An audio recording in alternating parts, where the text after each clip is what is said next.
혹시 이런 경험 있으십니까? 하고 싶은 말이 목구멍까지 올라왔는데 차마 입 밖으로 꺼내지 못하고 그냥 꾹 참았던 적 말입니다. 자녀에게, 배우자에게, 친구에게 또는 이웃에게 하고 싶은 말이 분명히 있었는데 괜히 말했다가 관계만 나빠지면 어쩌나 싶어서 그냥 넘어간 적 있으시지요? 또 반대로 하고 싶은 말을 솔직하게 꺼냈는데 의도와 다르게 상대방이 기분 나빠하거나 오해해서 아, 내가 말을 너무 직설적으로 했나? 하고 후회한 경험도 있으실 겁니다. 말을 하자니 관계가 어색해지고 말을 안 하자니 속이 답답하고 이런 딜레마 속에서 많은 분들이 그냥 입을 다물고 계십니다. 사실 이건 지극히 자연스러운 반응입니다. 특히 우리 세대는 참는 것이 미덕이라는 가르침 속에서 자라왔습니다. 말을 아끼고 감정을 드러내지 않고 조용히 참는 것이 어른다운 태도라고 배워왔죠. 그래서 하고 싶은 말을 삼키고 서운한 마음을 속으로만 쌓아두고 그렇게 관계를 유지해 왔습니다. 참는 게 속 편할 때도 있습니다. 말을 꺼냈다가 싸움이 되는 것보다는 그냥 넘어가는 게 낫다고 생각하실 수도 있습니다. 하지만 속으로는 어떻습니까? 답답하지 않으십니까? 외롭지 않으십니까? 내 마음을 아무도 몰라주는 것 같아서 혹은 내가 말을 해도 소용없다는 생각이 들어서 그렇게 조금씩 관계에서 멀어지는 느낌을 받으신 적 없으십니까? 관계를 지키는 방법이 참는 것만 있는 것은 아닙니다. 오히려 하고 싶은 말을 품위 있게 잘하는 사람이 관계를 더 오래, 더 깊게 지킵니다. 우리 주변을 한번 돌아보십시오. 크게 두 부류의 사람들이 있습니다. 첫 번째는 하고 싶은 말을 거침없이 다 하는 사람입니다. 생각나는 대로 쏟아내고 감정이 실린 대로 표현하고 그러다가 관계가 틀어지면 나는 원래 솔직한 사람이야 라고 합리화합니다. 이런 분들은 자신은 시원하실지 몰라도 주변 사람들이 서서히 멀어집니다. 두 번째는 아예 입을 닫고 속으로만 쌓아두는 사람입니다. 하고 싶은 말이 있어도 꾹 참고 서운한 일이 있어도 내색하지 않고 그렇게 혼자 소가리를 합니다. 이런 분들은 관계는 겉으로 유지되는 것처럼 보이지만 정작 본인은 외롭고 답답합니다. 그런데 이 두 가지 외에 세 번째 길이 있습니다. 바로 하고 싶은 말을 품위 있게 다 말하는 방법입니다. 거칠지도 않고 참지도 않고 내 의견을 분명히 전하되 상대방도 기분 나쁘지 않게 하는 방법 말입니다. 그게 과연 가능할까요? 하고 의문을 가지실 수도 있습니다. 가능합니다. 그리고 오늘 이 영상에서 그 방법을 하나하나 알려드리겠습니다. 혹시 이런 생각하시는 분도 계실 겁니다. 나이 들어서 말투를 바꾸기가 쉽지 않은데 이미 평생 이렇게 살아왔는데 지금 와서 바꿀 수 있을까? 그 마음 충분히 이해합니다. 오랫동안 몸에 밴 습관을 바꾸는 것은 쉬운 일이 아닙니다. 하지만 이렇게 생각해 보시면 어떨까요? 우리에게는 아직 10년, 20년, 어쩌면 그 이상의 시간이 남아 있습니다. 그 시간 동안 가족과 친구와 이웃과 나눌 대화가 수없이 많습니다. 그 대화들이 서로를 상처 주는 시간이 아니라 서로를 이해하고 위로하는 시간이 된다면 얼마나 좋겠습니까? 말투를 완전히 바꿀 필요는 없습니다. 100% 바꾸려고 하면 부담스럽습니다. 그냥 오늘 배운 것 중에서 딱 한 가지만 내일부터 실천해 보는 겁니다. 그것만으로도 관계는 조금씩 달라지기 시작합니다. 왜 나이 들수록 말의 품위가 더 중요해지는가? 먼저 한 가정의 이야기를 들려드리겠습니다. 70대 초반의 김씨 어르신이 계십니다. 자녀 셋을 키우고 손주도 여럿 있고 이제는 편안한 노후를 보내고 계십니다. 그런데 최근 들어 자녀들이 집에 오는 횟수가 눈에 띄게 줄었습니다. 명절이나 생신 때만 의무적으로 들르는 느낌입니다. 김씨 어르신은 이유를 모릅니다. 자식들에게 뭘 잘못한 것도 없고 늘 걱정해주고 챙겨주기만 했는데 말입니다. 그런데 며느리가 어느 날 남편에게 이렇게 말했답니다. 여보, 시어머니는 나쁜 분이 아니신데 말씀하실 때마다 기분이 좀 그래. 너는 왜 맨날 그 모양이야? 그것도 못해? 내가 살아보니까 그건 아니야. 이런 식으로 말씀하시잖아. 내용은 맞는 말씀이실 수도 있는데 말투가 너무 날카로워서 듣기가 힘들어. 남편도 고개를 끄덕였습니다. 사실 자신도 어머니와 대화할 때마다 약간 긴장이 된다고 했습니다. 무슨 말을 해도 그게 아니지, 네가 뭘 알아 하는 식으로 말씀하시니까 차라리 대화를 안 하는 게 편하다고 느낀 것입니다. 김씨 어르신은 자식들을 사랑합니다. 손주들도 예뻐합니다. 하지만 말하는 방식 때문에 그 사랑이 제대로 전달되지 않는 겁니다. 오히려 자녀들은 부담스럽고 며느리는 상처받고 손주들은 할머니를 피하게 됩니다. 이게 한두 집 이야기가 아닙니다. 우리 주변에 얼마나 많습니까? 그렇다면 왜 이런 일이 생기는 걸까요? 심리학에서는 이런 현상을 설명하는 연구들이 많이 있습니다. 그중 하나가 바로 부정편향이라는 개념입니다. 사람의 뇌는 긍정적인 말보다 부정적인 말을 훨씬 더 강하게 기억하고 반응한다는 연구 결과입니다. 좋은 말 10마디보다 상처 주는 말 한마디가 더 오래 남는다는 것이죠. 특히 가족 관계에서는 이 효과가 더 강하게 나타납니다. 왜냐하면 가족은 안전한 관계라고 생각하기 때문에 오히려 방심해서 말을 거칠게 하는 경우가 많기 때문입니다. 가족인데 뭐, 가족끼리 그 정도는 괜찮지 하면서 말입니다. 하지만 가족이기 때문에 그 말은 더 깊이 박힙니다. 밖에서 남한테 들으면 그냥 흘려버릴 말도 가족한테 들으면 상처가 됩니다. 그리고 또 하나 중요한 연구가 있습니다. 커뮤니케이션 연구자들이 밝혀낸 것인데요. 사람들은 무엇을 말하느냐보다 어떻게 말하느냐에 더 큰 영향을 받는다는 사실입니다. 똑같은 내용이라도 말하는 방식에 따라 상대방은 완전히 다르게 받아들입니다. 너 오늘 그 일 했어? 라고 날카롭게 물으면 추궁당하는 느낌이 들지만 오늘 그 일 어떻게 됐어요? 궁금해서요. 라고 부드럽게 물으면 관심받는 느낌이 듭니다. 내용은 똑같습니다. 그 일을 했는지 물어보는 것입니다. 하지만 전달 방식이 다르니 상대방의 기분이 완전히 달라집니다. 첫째, 어르신의 한마디는 가족 전체의 분위기를 좌우하기 때문입니다. 젊은 세대는 어르신의 말 한마디에 민감하게 반응합니다. 특히 부모 세대의 말투는 자녀들에게 기준이 됩니다. 부모가 거칠게 말하면 자녀도 거칠게 말하게 되고 그게 또 손주에게 이어집니다. 반대로 어르신이 품위 있게 말하면 가족 전체의 대화 수준이 올라갑니다. 우리 엄마는 나이 드셔도 말을 참 곱게 하셔 라는 말을 듣는 어르신의 가정은 대체로 가족 관계가 좋습니다. 둘째, 나이가 들수록 내가 틀렸을 때 바로잡을 기회가 줄어들기 때문입니다. 젊을 때는 실수해도 미안해. 내가 너무 감정적으로 말했네 하고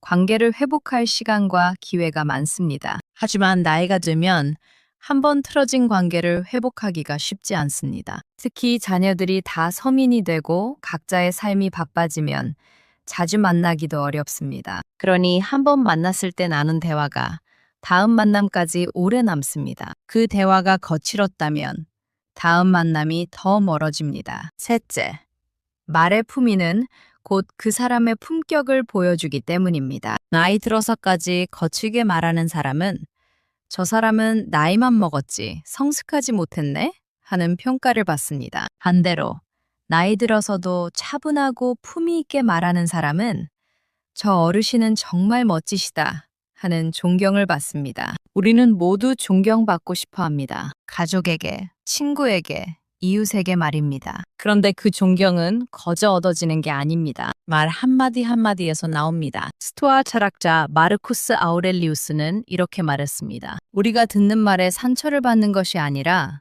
우리가 그 말에 부여한 의미에 상처받는다. 이 말을 조금 바꿔보면 이렇습니다. 상대방이 내 말의 내용이 아니라 내 말의 방식에 상처받는다. 우리가 전하고 싶은 것은 내용입니다. 하지만 상대방이 받는 것은 방식입니다. 그러니 내용이 아무리 좋아도 방식이 거치면 전달되지 않습니다. 나이 들수록 말의 품위는 선택이 아니라 필수입니다. 내가 하고 싶은 말을 다 하되 상대방이 듣고 싶은 방식으로 말하는 것. 그것이 진정한 어른의 대화법입니다. 오늘 가족과 대화할 때 평소보다 딱 한 톤만 부드럽게 말해 보십시오. 내용은 그대로, 톤만 부드럽게. 그것만으로도 상대방의 반응이 달라지는 것을 느끼실 겁니다. 감정과 의견을 분리하면 싸움 대신 대화가 열린다. 이번에는 한 부부의 이야기를 들려드리겠습니다. 60대 후반의 이씨 부부입니다. 결혼한 지 40년이 넘었지만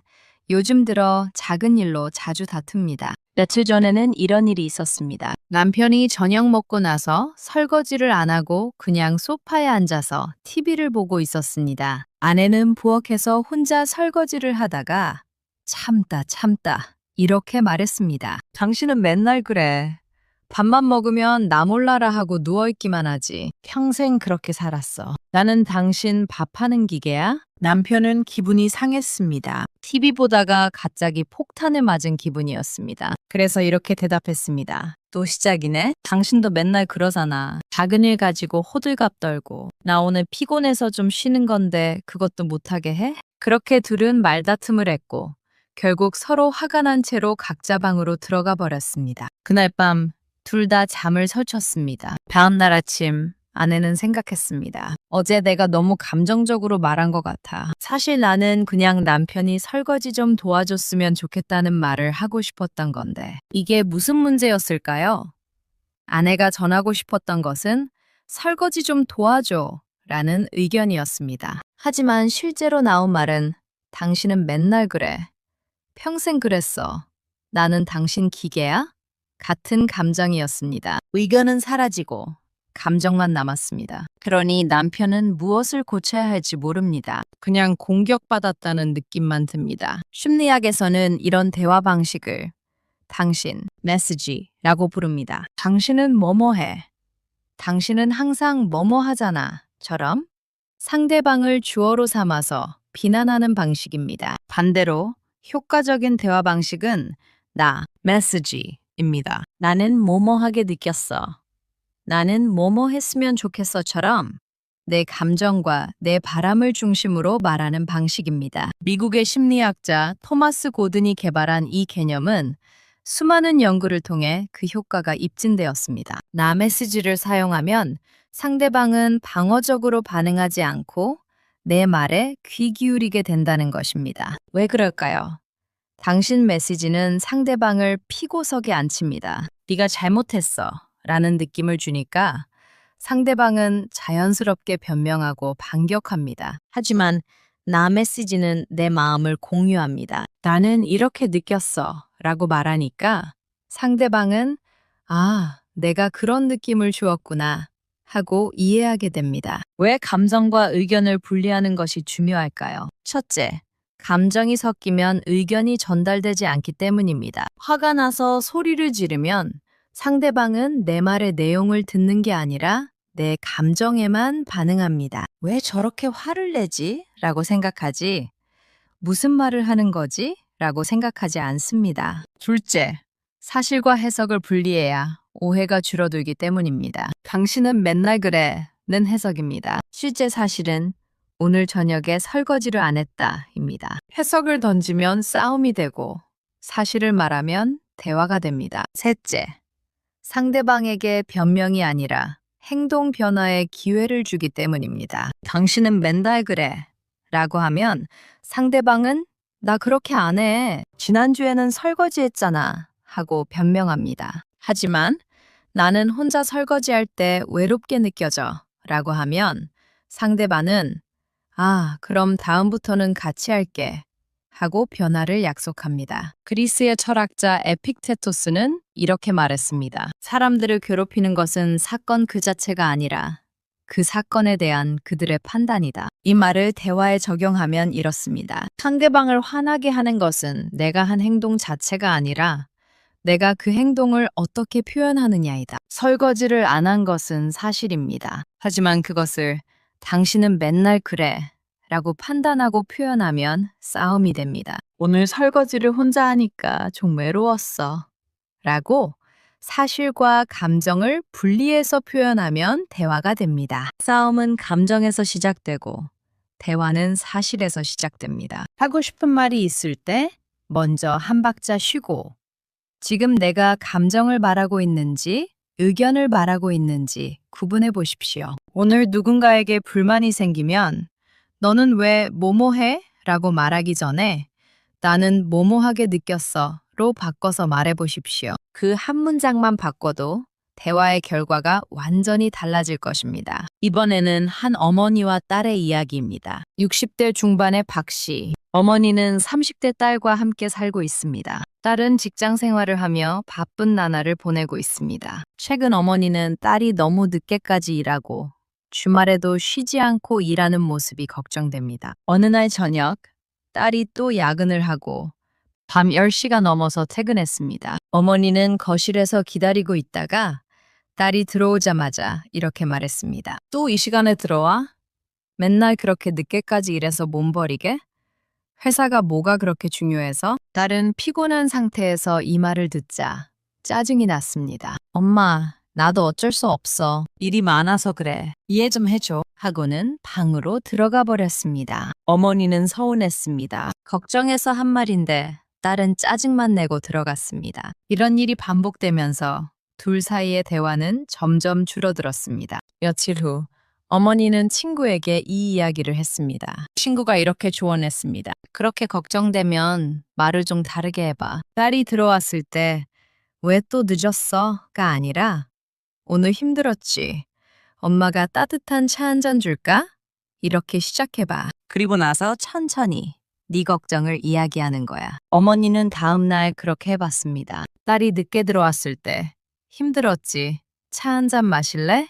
하고 물었습니다. 딸은 의외라는 표정을 지었지만 고마워 엄마 하고는 소파에 앉았습니다. 어머니는 차를 건네며 이렇게 말했습니다. 시간 괜찮을 때 잠깐 엄마 생각을 나눠도 될까? 엄마가 요즘 네가 너무 힘들어 보여서 걱정이 돼서 그래. 딸은 이번에는 짜증을 내지 않았습니다. 오히려 엄마, 걱정해줘서 고마워. 사실 나도 요즘 좀 힘들긴 해.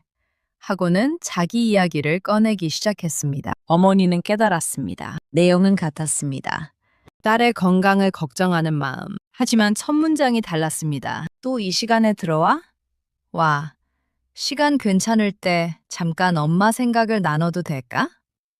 이 두 문장의 차이가 대화의 방향을 완전히 바꿔놓은 것입니다. 심리학에서는 이것을 앵커링 효과라고 설명합니다. 대화의 첫 문장이 전체 대화의 톤과 방향을 결정한다는 것입니다. 첫 문장이 공격적이면 상대방은 방어적으로 반응합니다. 첫 문장이 부드러우면 상대방도 부드럽게 반응합니다. 첫 문장이 비난이면 이후의 대화는 싸움이 됩니다. 첫 문장이 배려면 이후의 대화는 소통이 됩니다. 또 하나의 중요한 연구가 있습니다. 대화 전문가들은 문지기 효과라는 개념을 이야기합니다. 대화의 첫 문장은 일종의 문입니다. 그 문이 활짝 열리면 상대방이 들어오고 그 문이 닫히면 상대방은 밖에 서 있습니다. 시간 괜찮으세요?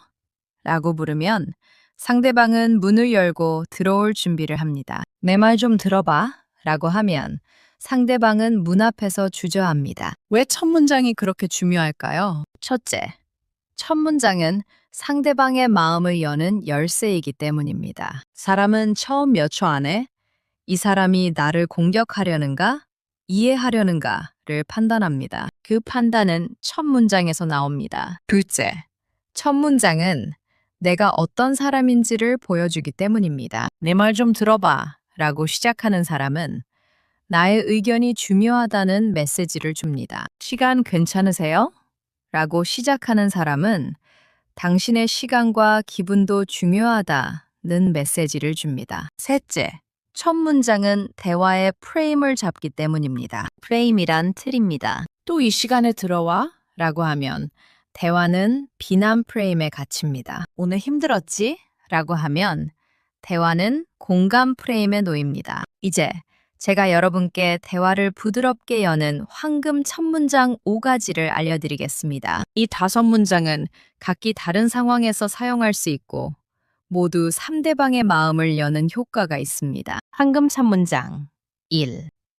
시간 괜찮으실 때 잠깐 제 생각을 나눠도 될까요? 이 문장은 상대방의 시간과 기분을 존중한다는 메시지를 줍니다. 내가 하고 싶은 말이 급해도 상대방의 상황을 먼저 고려하는 태도를 보여줍니다. 예를 들어, 배우자에게 가계부 이야기를 하고 싶을 때 당신 돈 관리 왜 이렇게 해? 라고 하지 말고 여보, 시간 괜찮을 때 우리 가계 이야기 잠깐 나눠볼까요?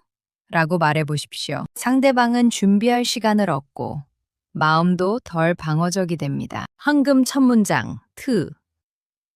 제가 먼저 좀 듣고 싶어서요. 요즘 어떠세요? 이 문장은 상대방을 먼저 배려한다는 메시지를 줍니다. 내 의견을 말하기 전에 상대방의 이야기를 먼저 듣겠다는 자세입니다. 예를 들어, 자녀에게 걱정되는 일이 있을 때, 너 요즘 왜 그렇게 늦게 다녀? 라고 하지 말고, 요즘 어떠니?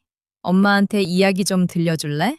라고 말해보십시오. 자녀는 추궁당하는 느낌이 아니라 관심받는 느낌을 받습니다. 황금 첫 문장 3.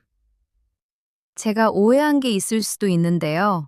한번 확인하고 싶어서요. 이 문장은 내가 틀릴 수도 있다는 겸손함을 보여줍니다. 내가 맞고 너는 틀렸어 라는 태도가 아니라 혹시 내가 잘못 이해한 건 아닐까? 라는 자세입니다. 예를 들어 친구가 약속을 어겼다고 느낄 때 너 왜 약속 안 지켜? 라고 하지 말고 내가 오해한 건지 모르겠는데 우리 지난주에 만나기로 하지 않았나? 라고 말해보십시오. 친구는 변명할 필요 없이 상황을 설명할 기회를 얻습니다. 황금 첫 문장, 서. 제가 느낀 부분을 조심스럽게 말씀드려봐도 될까요? 이 문장은 내 감정을 솔직하게 나누되 조심스럽게 접근한다는 메시지를 줍니다. 강압적이지 않고 허락을 구하는 태도입니다. 예를 들어 며느리에게 서운한 일이 있을 때 너는 왜 맨날 그러니? 라고 하지 말고 얘야, 내가 느낀 부분을 한번 얘기해도 될까?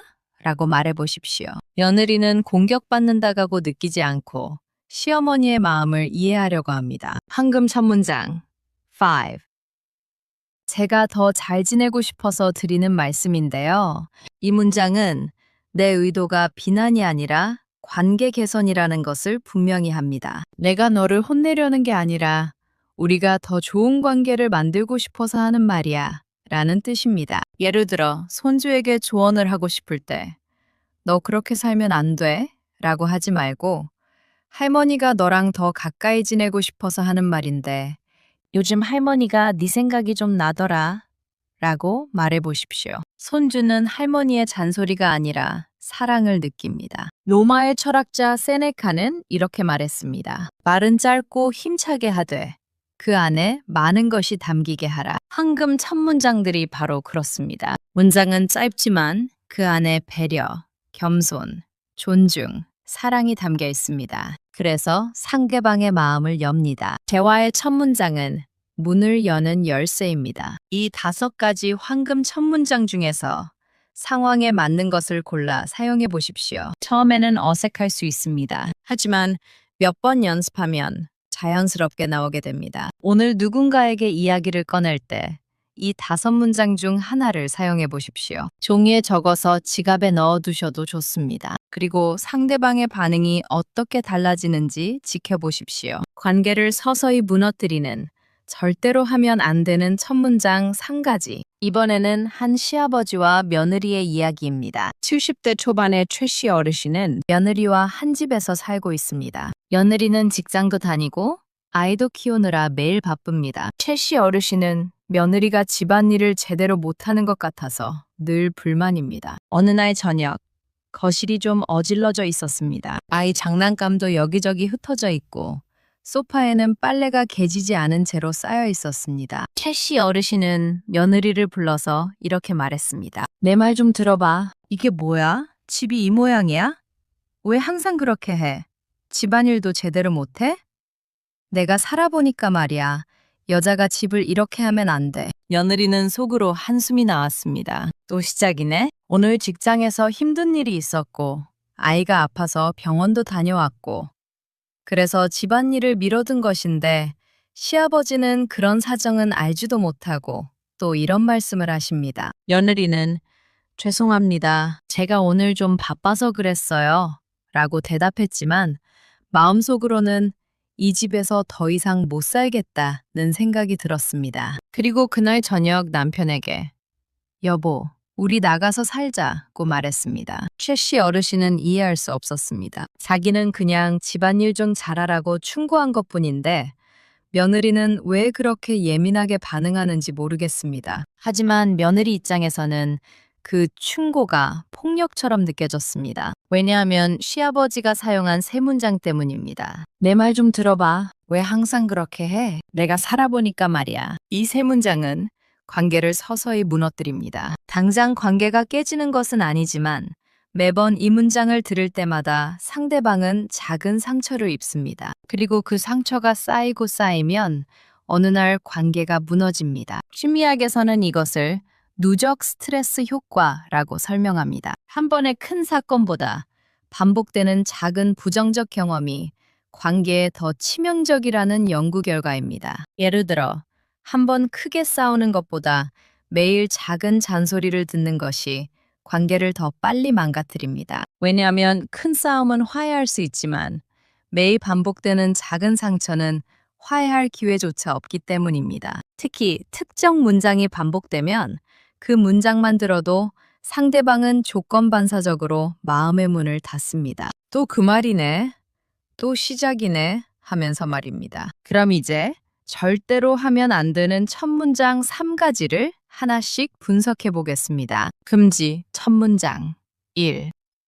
내 말 좀 들어봐. 이 문장은 왜 문제일까요? 첫째, 명령조입니다. 들어봐는 상대방의 선택권을 빼앗습니다. 듣고 싶어도 들어야 하고 듣기 싫어도 들어야 한다는 강압입니다. 둘째, 상대방을 듣는 사람의 위치에 고정시킵니다. 대화는 주고받는 것인데 이 문장은 나는 말하는 사람, 너는 듣는 사람이라는 틀을 만듭니다. 셋째, 이 문장 뒤에는 대체로 좋은 이야기가 오지 않습니다. 대부분 비난, 지적, 충고가 이어집니다. 그러니 상대방은 이 문장만 들어도 긴장합니다. 심리적으로 이 문장을 들은 사람은 자율성 위협을 느낍니다. 내가 선택할 권리를 빼앗겼다는 느낌, 통제당한다는 느낌입니다. 그러니 본능적으로 저항하고 싶어집니다. 금지 첫 문장 2.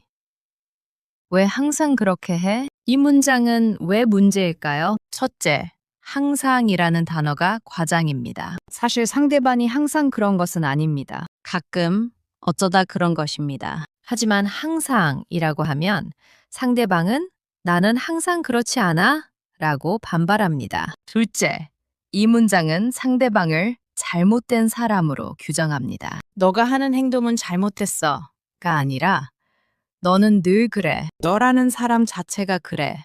라는 뜻으로 들립니다. 셋째, 왜? 라는 질문은 실제로 이유를 묻는 것이 아닙니다. 비난입니다.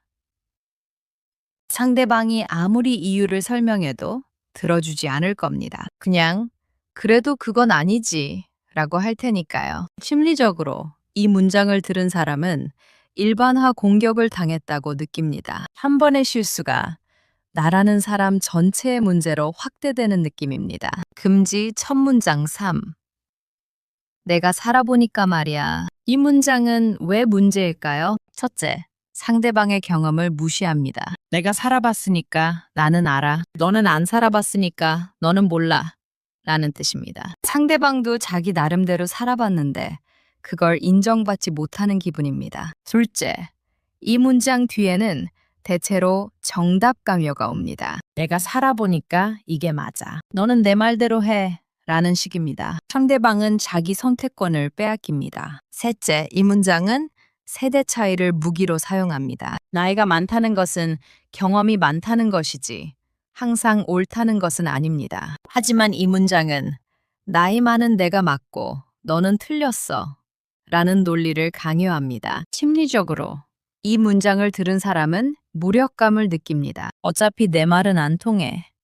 어차피 저 사람은 자기가 맞다고 생각해 하면서 포기합니다. 왜 이 세 문장이 관계를 무너뜨릴까요? 첫째, 이 문장들은 상대방을 동등한 대화 상대로 보지 않기 때문입니다. 내가 위에 있고 상대방은 아래에 있다는 전제입니다. 그러니 상대방은 존중받지 못한다고 느낍니다. 둘째, 이 문장들은 반복되면 조건 반사를 만들기 때문입니다. 처음에는 그냥 넘어갈 수 있습니다. 하지만 매번 이 문장을 들으면 상대방은 이 문장만 들어도 또 시작이네 하고 마음의 문을 닫습니다. 셋째, 이 문장들은 대화가 아니라 통보를 하기 때문입니다. 상대방의 의견을 듣고 싶은 게 아니라 내 의견을 전달하고 싶은 것입니다. 그러니 대화가 아니라 일방통행입니다. 철학자 마틴 부버는 이렇게 말했습니다. 진정한 대화는 나와 너의 관계에서 일어나고 허상의 대화는 나와 그것의 관계에서 일어난다. 금지 첫 문장들은 상대방을 너가 아니라 그것으로 대합니다. 하나의 인격체가 아니라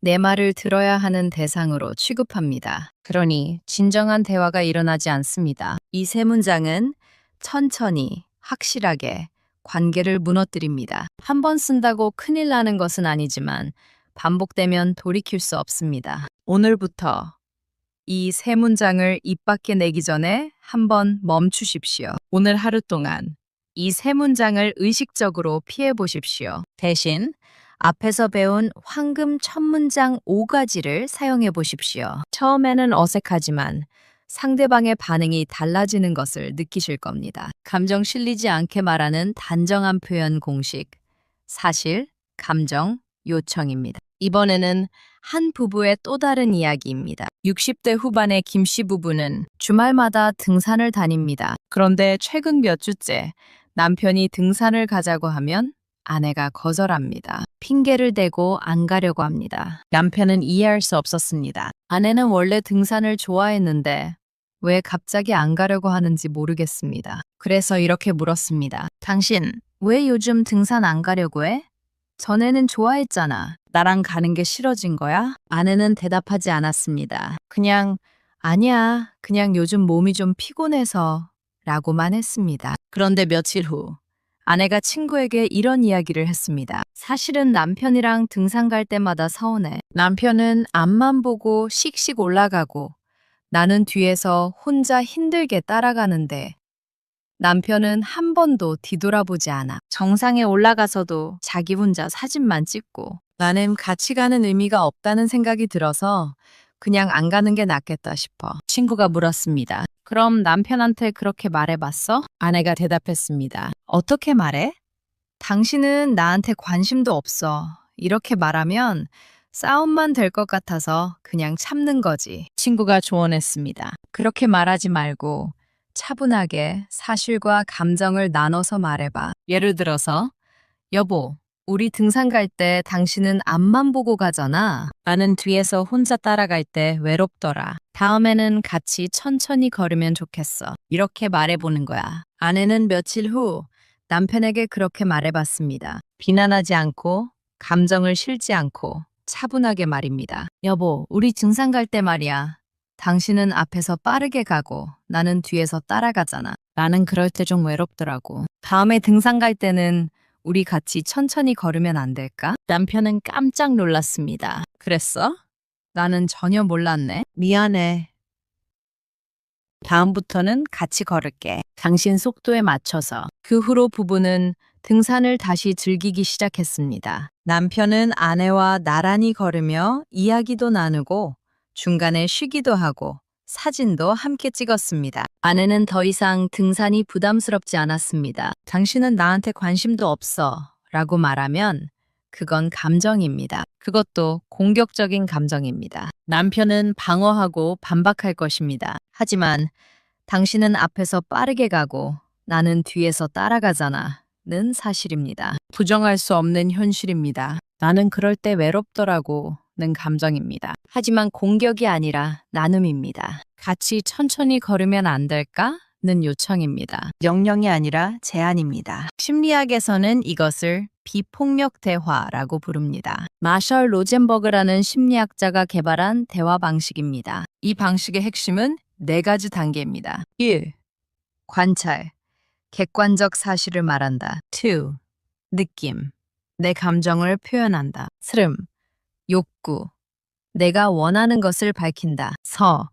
부탁, 구체적인 요청을 한다. 연구에 따르면 이 방식으로 대화하면 갈등이 극적으로 줄어든다고 합니다. 왜냐하면 상대방을 비난하지 않고 내 마음을 솔직하게 나누기 때문입니다. 그럼 이제 본질을 짚어보겠습니다. 왜 이 공식이 효과적일까요? 첫째, 사실은 부정할 수 없기 때문입니다. 당신은 나를 사랑하지 않아 는 해석이니까 남편은 아니야, 나는 사랑해 라고 반박할 수 있습니다. 하지만 당신은 앞에서 빠르게 간다는 사실이니까 부정할 수 없습니다. 둘째, 감정은 내 것이기 때문입니다. 당신이 나를 외롭게 만들었어 라고 하면 남편을 가해자로 만듭니다. 하지만 나는 외로웠어 라고 하면 그건 내 감정입니다. 남편은 네가 왜 외로워? 라고 반박할 수 없습니다. 그냥 당신이 외로웠구나 하고 받아들일 뿐입니다. 셋째,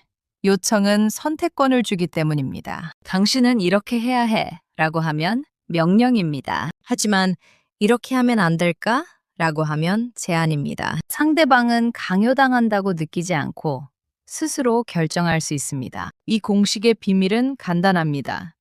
비난하지 말고 나누라는 것입니다. 상대방이 잘못했다고 지적하지 말고 내가 느낀 것을 나누라는 것입니다. 고대 그리스의 철학자 에픽테토스는 이렇게 말했습니다. 사람들이 혼란스러워하는 것은 사물 때문이 아니라 사물에 대한 그들의 견해 때문이다. 우리가 화가 나는 것은 상대방의 행동 자체 때문이 아니라 그 행동에 대한 우리의 해석 때문입니다. 당신이 나를 무시해 는 해석입니다. 당신이 앞에서 빨리 간다는 사실입니다. 해석을 말하면 싸움이 되고 사실을 말하면 대화가 됩니다. 사실, 감정, 요청, 공식은 비난하지 않고도 내 마음을 전하는 가장 품위 있는 방법입니다. 이 공식만 기억해도 불필요한 갈등의 대부분을 피할 수 있습니다. 오늘 당장 실천할 수 있는 작은 행동 하나 제안드립니다. 오늘 누군가에게 불만이 생기면 바로 말하지 마시고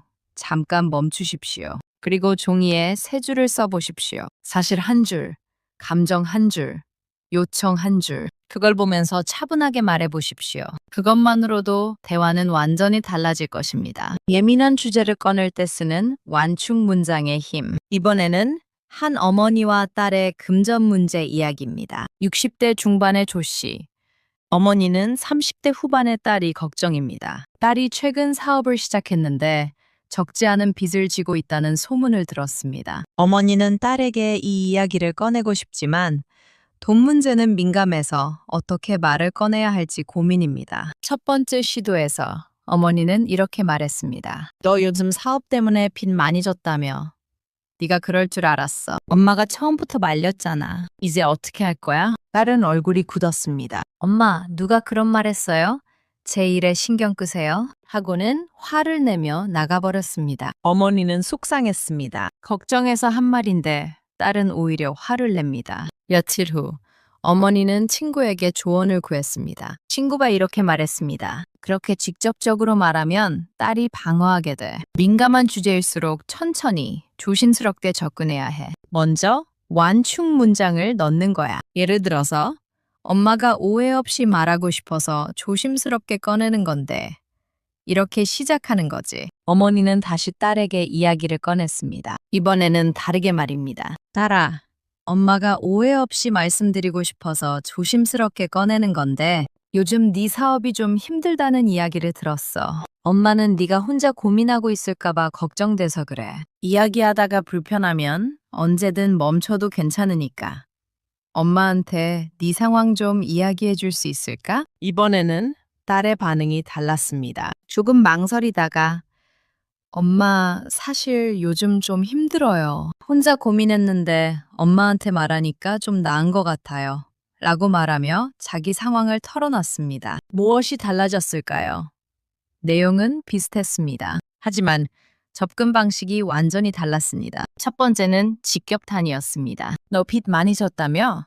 이렇게 바로 본론으로 들어가니 딸은 공격받는다고 느꼈습니다. 두 번째는 완충이 있었습니다. 오해 없이 말하고 싶어서 조심스럽게 꺼내는 건데 이 한 문장이 딸의 방어막을 낮췄습니다. 심리학에서는 이것을 심리적 안전이라고 설명합니다. 사람들은 안전하다고 느낄 때만 마음을 엽니다. 위협을 느끼면 방어하고 안전을 느끼면 공유합니다. 특히 예민한 주제일수록 심리적 안전이 중요합니다. 돈, 건강, 관계, 자녀 문제 같은 것들은 사람들이 가장 민감하게 반응하는 영역입니다. 이런 주제를 직접적으로 꺼내면 상대방은 본능적으로 방어 자세를 취합니다. 하지만 완충 문장을 먼저 사용하면 상대방은 이 사람은 나를 공격하려는 게 아니구나. 진심으로 걱정해서 조심스럽게 말하는 거구나 라고 느낍니다. 연구에 따르면 완충 문장을 사용하면 상대방의 방어 반응이 평균 60% 이상 감소한다고 합니다. 같은 내용을 말해도 완충 문장을 넣느냐 안 넣느냐에 따라 반응이 완전히 달라진다는 것입니다. 완충 문장은 왜 효과적일까요? 첫째, 상대방에게 준비할 시간을 주기 때문입니다. 갑자기 민감한 주제를 꺼내면 상대방은 당황합니다. 하지만 조심스러운 주제라서 천천히 여쭤볼게요 라고 하면 상대방은 지금부터 좀 진지한 이야기가 나오겠구나 하고 마음의 준비를 합니다. 둘째, 내 의도가 공격이 아니라 배려라는 것을 분명히 하기 때문입니다. 민감한 주제를 꺼내면 상대방은 이 사람이 나를 비난하려고 하는 건가? 하고 의심합니다. 하지만 완충 문장은 나는 너를 비난하려는 게 아니라 너를 이해하고 도와주고 싶어서 조심스럽게 말하는 거야 라는 메시지를 줍니다. 셋째, 대화의 출구를 만들어주기 때문입니다. 이야기하다가 불편하면 언제든 멈춰도 괜찮아요 라고 하면 상대방은 덜 부담스럽습니다. 어차피 빠져나갈 길이 있구나 하고 생각하니까 오히려 더 솔직하게 이야기할 수 있습니다. 이제 구체적인 완충 문장들을 상황별로 알려드리겠습니다. 완충 문장 1. 오해 없이 말씀드리고 싶어서요. 이 문장은 내 의도가 선하다는 것을 먼저 밝힙니다. 특히 비판이나 지적을 할 때 유용합니다. 완충 문장 2.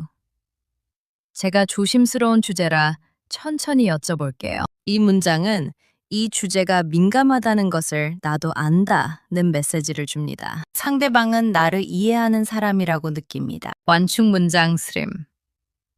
이야기하다가 불편하면 언제든 멈춰도 괜찮아요. 이 문장은 상대방에게 선택권을 줍니다. 강요하지 않는다는 느낌을 줍니다. 완충 문장 4. 서로 더 편하자고 꺼내는 이야기예요. 이 문장은 내 의도가 관계 개선이라는 것을 분명히 합니다. 비난이 아니라 화해라는 프레임을 만듭니다. 완충 문장 하보. 제가 염려가 돼서 조심스럽게 말씀드리는 건데요. 이 문장은 걱정이라는 감정을 먼저 드러냅니다. 상대방은 공격이 아니라 관심이라고 느낍니다. 이 완충 문장들의 공통점이 보이십니까? 모두 나를 먼저 내세웁니다. 내가 조심스럽게 말하는 거야.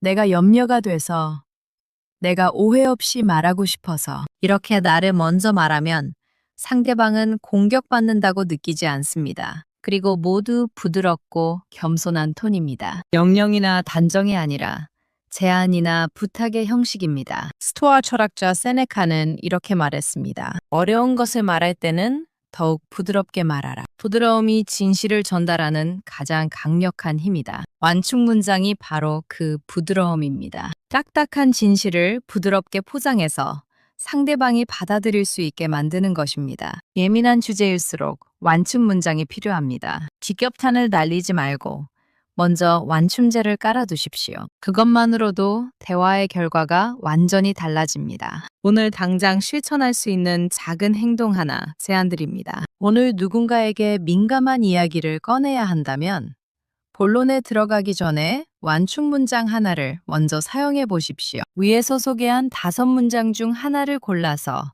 종이에 적어두고 연습해 보십시오.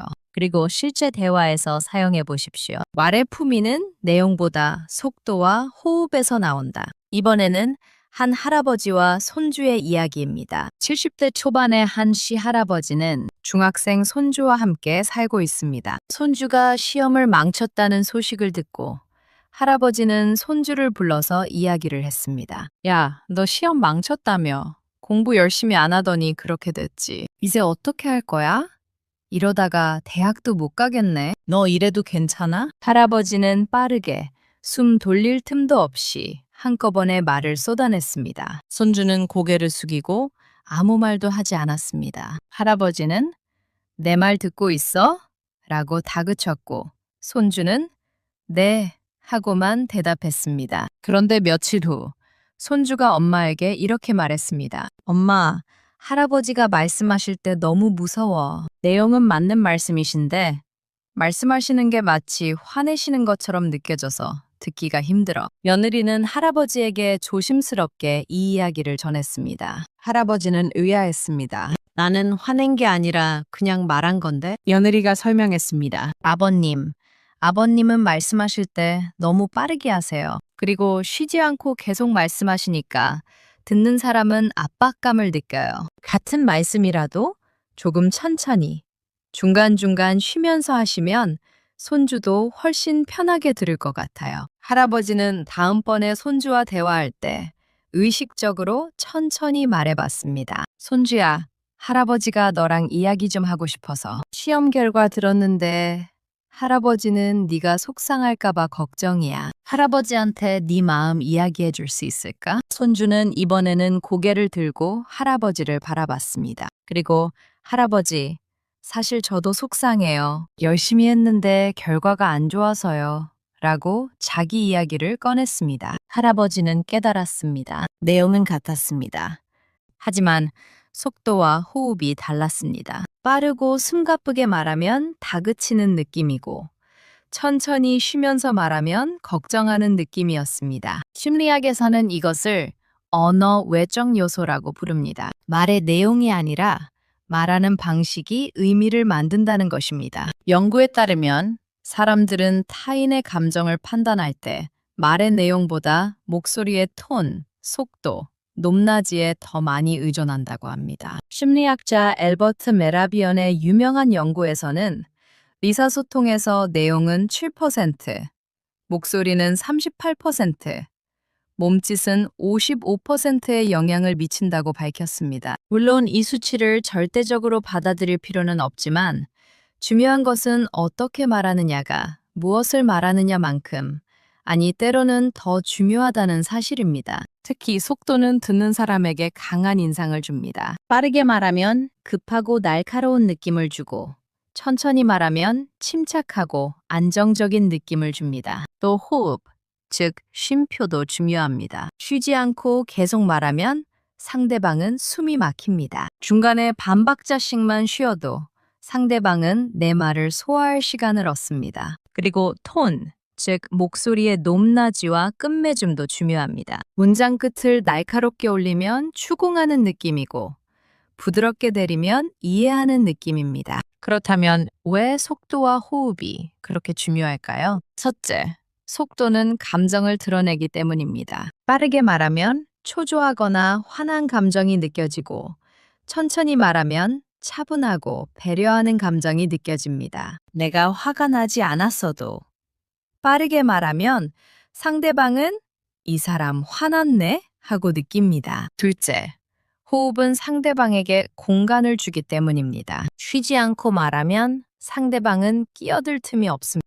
나는 말하는 사람, 너는 듣는 사람이라는 구조가 만들어집니다. 하지만 중간중간 쉬면 상대방도 반응할 수 있고 내 의견도 물어볼 것 같네? 하고 편안해집니다. 셋째, 톤은 태도를 전달하기 때문입니다. 같은 문장도 톤에 따라 완전히 다른 의미가 됩니다. 네가 왜 그랬어? 를 날카롭게 말하면 비난이고 부드럽게 말하면 질문입니다. 이제 구체적인 기준을 알려드리겠습니다. 기준 1은 속도로, 평소에 70% 정도로 천천히. 우리는 보통 자기가 생각하는 것보다 빠르게 말합니다. 특히 나이가 들수록 하고 싶은 말이 많을수록 더 빠르게 말하는 경향이 있습니다. 그래서 의식적으로 속도를 늦춰야 합니다. 평소보다 70% 정도로만 말해도 듣는 사람에게는 적절한 속도로 느껴집니다. 기준 우는 호흡입니다. 문장 끝에서 반박자 쉽니다. 문장을 끝낸 후 바로 다음 문장을 시작하지 마십시오. 반박자.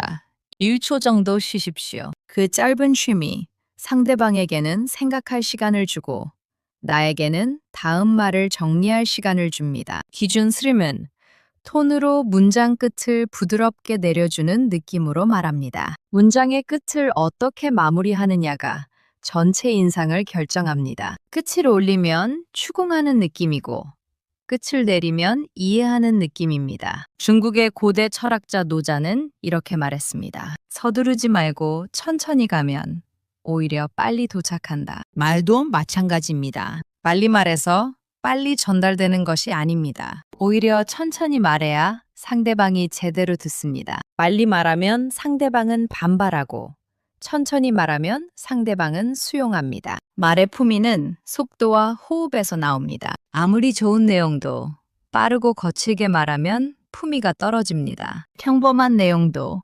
천천히 부드럽게 말하면 품위가 생깁니다. 오늘 당장 실천할 수 있는 작은 행동 하나 제안드립니다. 오늘 누군가와 대화할 때 평소보다 의식적으로 천천히 말해 보십시오. 각 문장 끝에서 1초씩 쉬어 보십시오. 처음에는 어색하겠지만 상대방의 표정이 부드러워지는 것을 느끼실 겁니다. 마지막으로 한 시어머니와 며느리의 대화 이야기입니다. 60대 후반의 김 씨, 시어머니와 30대 며느리가 명절 준비 때문에 의견 차이가 있었습니다. 시어머니는 전통 방식대로 하고 싶었고 며느리는 간편하게 하고 싶었습니다. 두 사람은 한참 이야기를 나눴습니다. 서로의 생각을 말하고 이유를 설명하고 때로는 목소리가 조금 높아지기도 했습니다. 대화 끝에 시어머니가 이렇게 말했습니다. 됐어, 그만하자. 어차피 내 마음대로 할 거잖아. 나는 이제 신경 안 쓸게. 그리고는 방으로 들어가 버렸습니다. 며느리는 속상했습니다. 대화를 나눴지만 마지막 그 한 문장 때문에 모든 게 엉망이 된 기분이었습니다. 결국 시어머니는 내 말을 하나도 안 들으셨구나.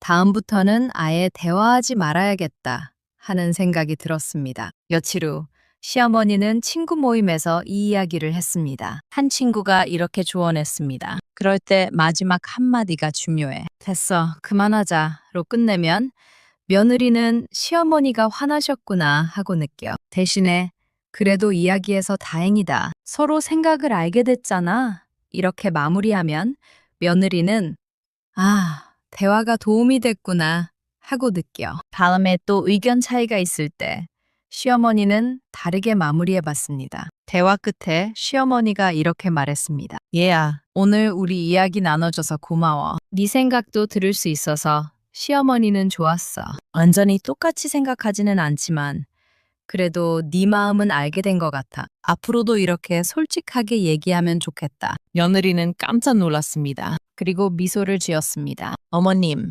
저도 어머님 말씀 듣고 많이 배웠어요. 다음에도 이야기 나눠요. 무엇이 달라졌을까요? 첫 번째 마무리는 문을 닫았습니다. 됐어, 그만하자는 더 이상 대화하기 싫다는 메시지입니다. 며느리는 다음에는 말하지 말아야겠다고 생각합니다. 두 번째 마무리는 문을 열어뒀습니다. 이야기 나눠줘서 고마워.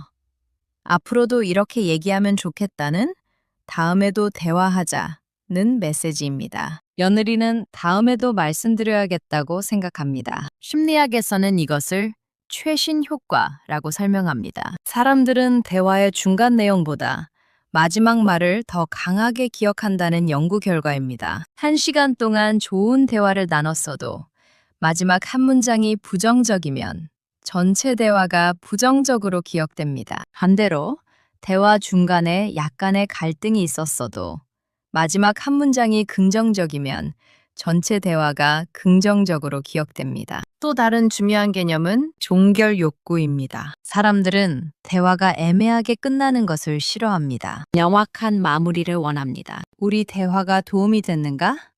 앞으로 어떻게 할 것인가?에 대한 답을 원합니다. 좋은 마무리 문장은 이 두 가지를 충족시킵니다. 긍정적이고 명확합니다. 왜 마무리 문장이 그렇게 중요할까요? 첫째, 마무리 문장은 다음 대화의 문을 여는 역할을 하기 때문입니다. 좋은 마무리는 다음에 또 대화하자는 초대장입니다. 나쁜 마무리는 다시는 대화하고 싶지 않아는 거절입니다. 둘째, 마무리 문장은 전체 대화를 의미 있게 만들기 때문입니다. 아무리 좋은 대화를 나눴어도 됐어, 그만하자로 끝나면 그 대화는 의미가 없었던 것처럼 느껴집니다. 하지만 이야기에서 다행이다로 끝나면 그 대화는 가치 있었던 것으로 느껴집니다. 셋째, 마무리 문장은 관계의 방향을 결정하기 때문입니다. 네 마음대로 해로 끝나면 관계는 멀어집니다. 다음에도 이렇게 얘기하자로 끝나면 관계는 가까워집니다. 이제 구체적인 마무리 문장들을 상황별로 알려드리겠습니다. 마무리 문장 1. 이야기 나눠줘서 고맙습니다. 이 문장은 상대방의 시간과 진심에 감사를 표현합니다. 상대방은 내가 한 이야기가 의미 있었구나 하고 느낍니다. 사용 상황. 어떤 대화든 마지막에 사용할 수 있는 만능 문장입니다. 특히 어려운 주제를 다뤘을 때 효과적입니다. 마무리 문장 2. 오늘 얘기 덕분에 제가 더 알게 됐습니다. 이 문장은 배움을 인정합니다. 나는 다 알고 있었어가 아니라 너의 이야기에서 배웠어 라는 겸손한 태도를 보여줍니다. 마무리 문장 3. 앞으로도 이렇게 솔직하게 얘기하면 좋겠습니다. 이 문장은 연속성을 만듭니다. 오늘만이 아니라 앞으로도 이렇게 대화하자는 약속입니다. 마무리 문장 서.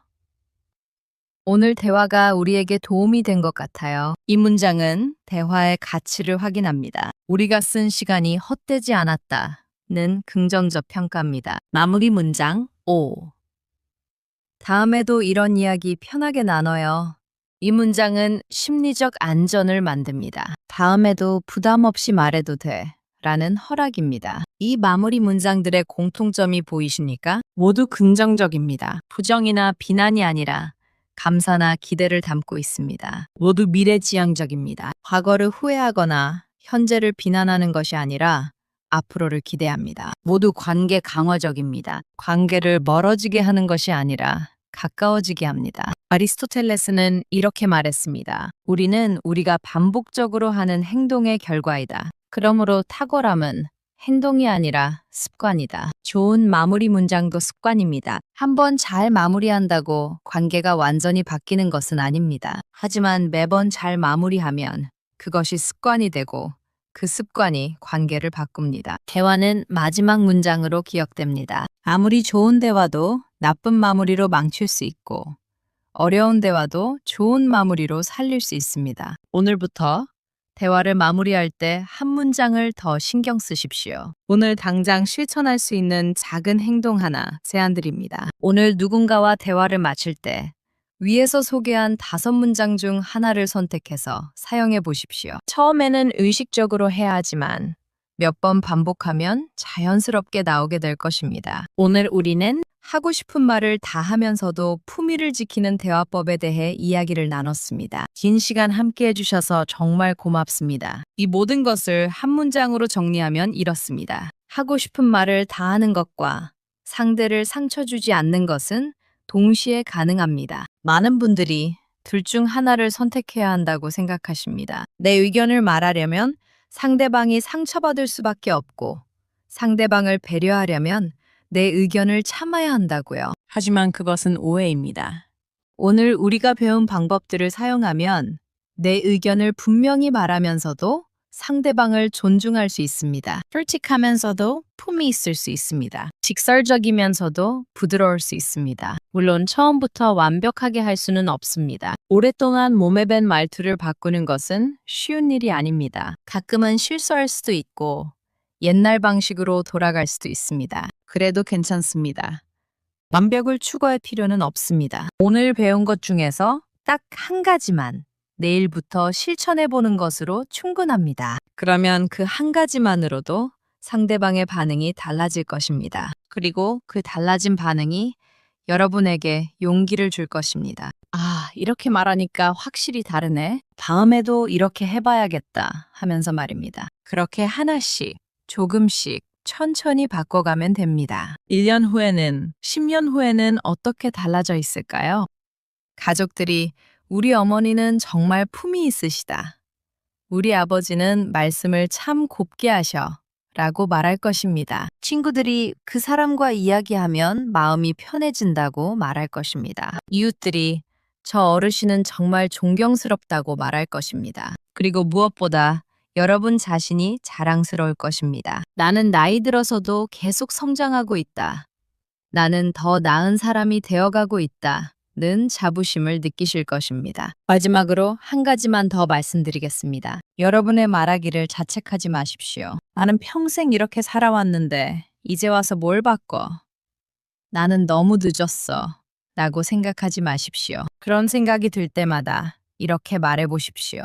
나는 이제부터 조금씩 품위를 더해가는 중이다. 완성형이 아니라 진행형입니다. 완벽한 사람이 되려는 것이 아니라 조금 더 나은 사람이 되어가는 것입니다. 그것으로 충분합니다. 여러분의 말이 여러분의 남은 인생을 더 따뜻하게 만들어줄 수 있습니다. 말 한마디가 가족을 웃게 하고 친구를 위로하고 이웃과 가까워지게 합니다. 말 한마디가 관계를 회복하고 오해를 풀고 사랑을 전합니다. 그러니 오늘부터 말에 조금 더 신경 쓰십시오. 황금 첫 문장으로 시작하고 사실과 감정을 나누고 천천히 말하고 아름답게 마무리하십시오. 그것이 여러분이 가족과 친구와 이웃에게 줄 수 있는 가장 큰 선물입니다. 그리고 그것이 여러분 자신에게 주는 가장 큰 선물이기도 합니다. 오늘 영상이 도움이 되셨다면 구독과 좋아요 부탁드립니다. 지혜빛남 채널에서는 앞으로도 여러분의 삶을